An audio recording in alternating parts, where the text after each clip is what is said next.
চলাই ভুকে লাগিব আৰু তেতিয়া তুমি কি খাবা দে আজনী মই যে টিফিন লবলৈ সদায় পাহৰি থাকো এতিয়া যোৱা ভালকে যাবা আয়ো কঁকালটো ভাঙিল নিচিনাই লাগিছে আজি এখন বাইকে যেনেকে হে মোৰ ৰিক্সাখনক খুন্দা মাৰিলে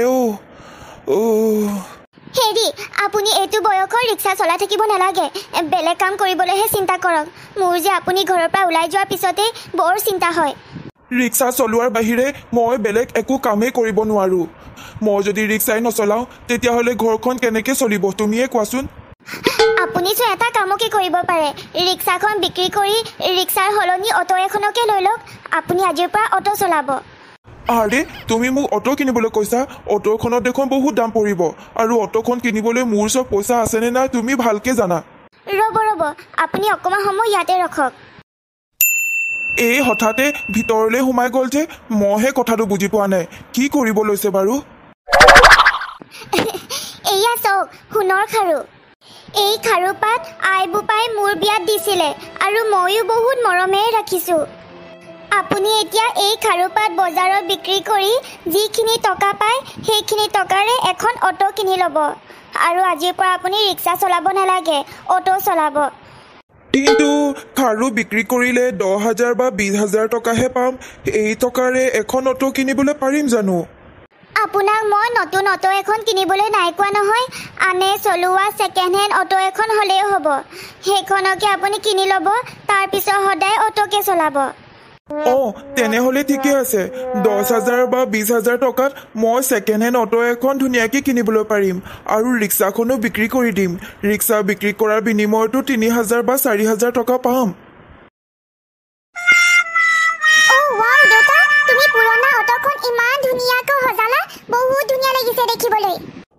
তাকেহে বাৰী চুকতে লাগি থকা বাঁহেৰে আজি অটোখন নতুন এটা ৰূপ দিলো এনেকুৱা অটো কোনো মানুহে কোনো জনমতে দেখি পোৱা নাই মই যেতিয়া এই অটোখন চলাম নহয় সকলোৱে কেৱল মোৰ অটোতহে উঠিব বিচাৰিব জানানে দেতা অটোখন মায়ে দেখিতে বহুত ভাল পাব এয়া আপুনি অটোখন কি কৰি পেলালে এনেকুৱা লাগিছে যে অটোখন আমি জংঘলৰ পৰাহে বুটলি লৈ আনিছো মাৰ ঘৰত দুদিনমান থাকিবলৈ গৈছিলোহে একেবাৰে ঘৰৰ অৱস্থা বেলেগ কৰি ৰাখিছে এতিয়া এইখন অটোত কোনো মানুহে নুঠিব আপুনি এতিয়াই যাওক আৰু অটোখন কোনোবা মানুহক বিক্ৰী কৰি দিয়কগৈ তুমি মিছাতে চিন্তা কৰিছা এতিয়া অটোখনত বেছি মানুহে উঠিব আৰু ময়ো বেছিকৈ ভাড়া পাম তুমি মিছাতে চিন্তা কৰিছা আমি অটোখন বিক্ৰী কৰি নিদিওঁ মই আজিৰ পৰা এইখন অটোকে চলাম মই সেইবোৰ একো নাজানো আপুনি এতিয়া এই জংঘলী অটোখন বিক্ৰী কৰি দিয়কগৈ যদি বিক্ৰী নকৰি ঘৰত ৰাখি থৈ দিয়ে তেতিয়াহ'লে কিন্তু মইহে এই অটোখন ভাঙি পেলাম মই এনেকুৱা অটো চাব নিবিচাৰোঁ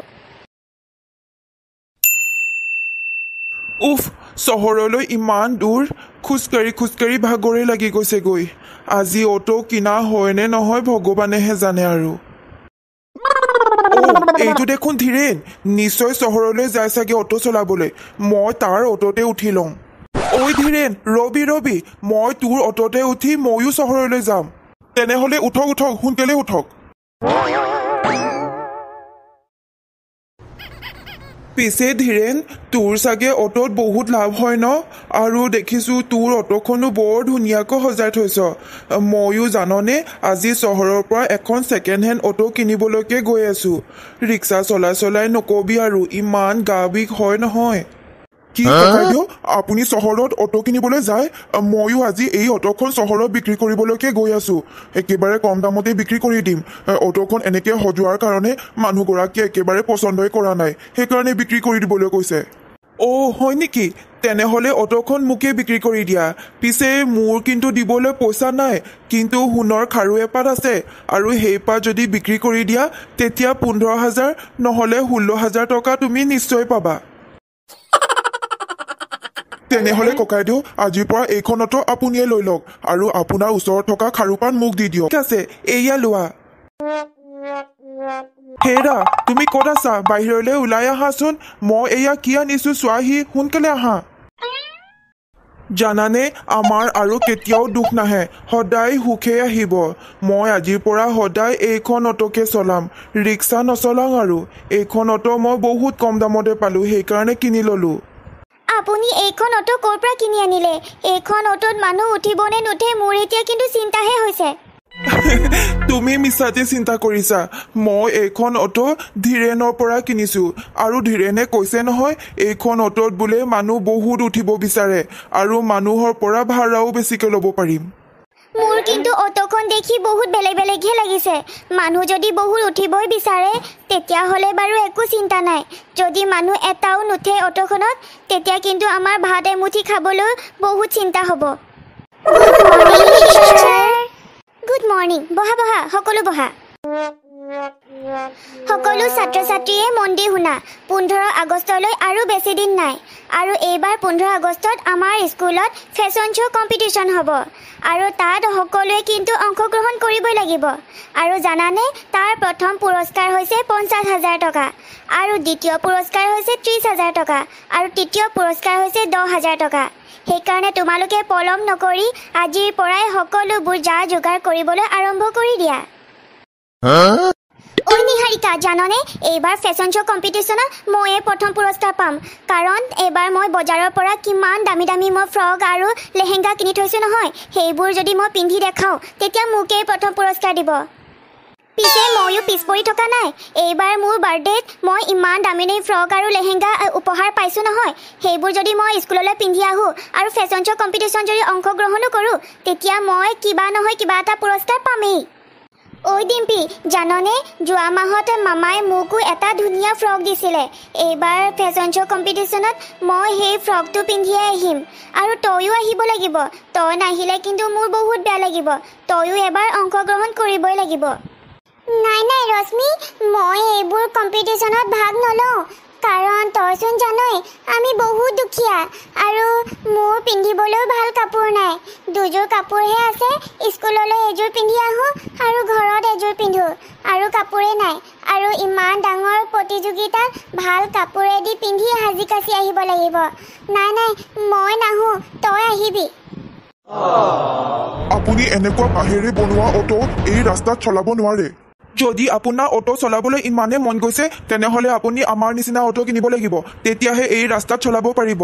যদি আপুনি আমাৰ নিচিনা অটো নিকিনে তেতিয়াহ'লে কিন্তু আমি আপোনাক এনেকুৱা অটো চলাবলৈ নিদিওঁ।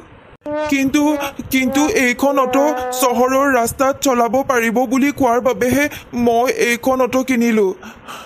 আপোনালোকক মই অনুৰোধ কৰিছোঁ মোক চলাবলৈ দিয়ক। কাৰণ মই আগতে ৰিক্সা চলাইছিলোঁ আৰু এতিয়া ৰিক্সাখনো বিক্ৰী কৰি পেলালোঁ। আৰু যদি মই এতিয়া এইখন নচলাওঁ তেতিয়াহ'লে মই ঘৰখন কেনেকৈ চলাম? সেইবোৰ আমি একো নুশুনো। আপুনি এনেকুৱা সাধাৰণ বাঁহেৰে বনোৱা অটো এই ৰাস্তাত চলাব নোৱাৰে।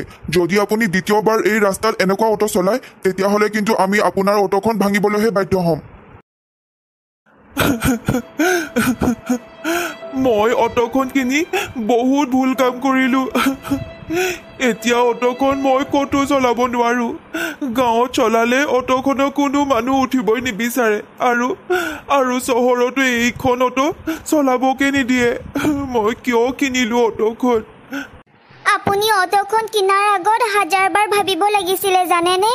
অটোখন চলিব নে নচলে, অটোখনত মানুহ উঠিব নে নুঠে আৰু এনেকুৱা বাঁহেৰে বনোৱা অটোনো কিমান দিন চলাব পাৰি, এইবোৰ সকলো ভাবিহে অটোখন কিনিব লাগিছিলে। এতিয়া দুখ কৰি কান্দি থাকিলে জানো সকলোবোৰ ঘূৰাই পাব? ৰিক্সাখনো গ'ল আৰু সোণৰ খাৰুপাতো গ'ল। তাৰ বিনিময়ত আমি একোৱেই নাপালোঁ আমি।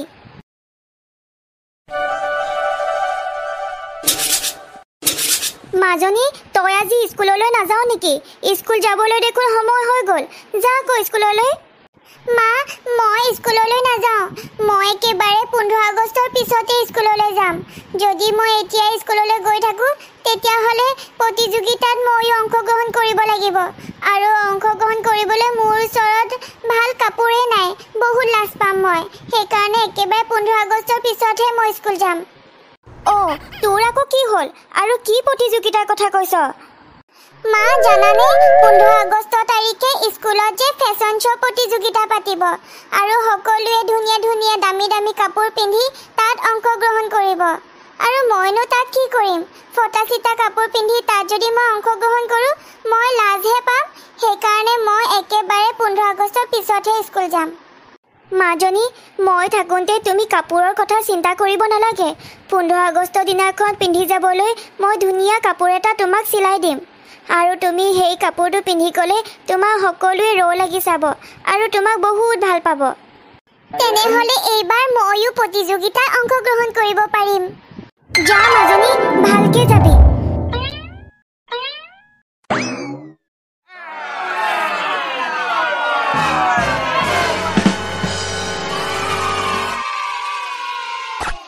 সকলো ছাত্ৰ ছাত্ৰীয়ে বহুত ধুনীয়াকৈ এই প্ৰতিযোগিতাত অংশগ্ৰহণ কৰিলে এতিয়া আমি পুৰস্কাৰসমূহ ভগাবলৈ ওলাইছোঁ প্ৰথম পুৰস্কাৰ পাইছে ডিম্পী গগৈ এয়া মঞ্চত ডিম্পী গগৈ ডিম্পী তুমি নিজৰ দেশখনক কিমান ভাল পোৱা কিমান মৰম কৰা সেয়া তোমাৰ পোছাকযোৰত আৰু হাতত থকা জাতীয় পতাকাখনে প্ৰমাণ কৰি দিলে তোমাক প্ৰথম পুৰস্কাৰ দিবলৈ পাই আমি অত্যন্ত সুখী হৈছোঁ এয়া লোৱা 50,000 টকা ছাৰ আপোনালৈ অশেষ ধন্যবাদ দেতা তুমি দুখ কৰি নাথাকিবা আজি জানানে স্কুলত যি প্ৰতিযোগিতা পাতিছিল সেই প্ৰতিযোগিতাত মই প্ৰথম পুৰস্কাৰ পাইছোঁ আৰু 50,000 টকা দিছে এই পইচাখিনিৰে তুমি এখন নতুন অটো এখন কিনি ল'বা আৰু সেইখন অটো তুমি সদায় চলাব পাৰিবা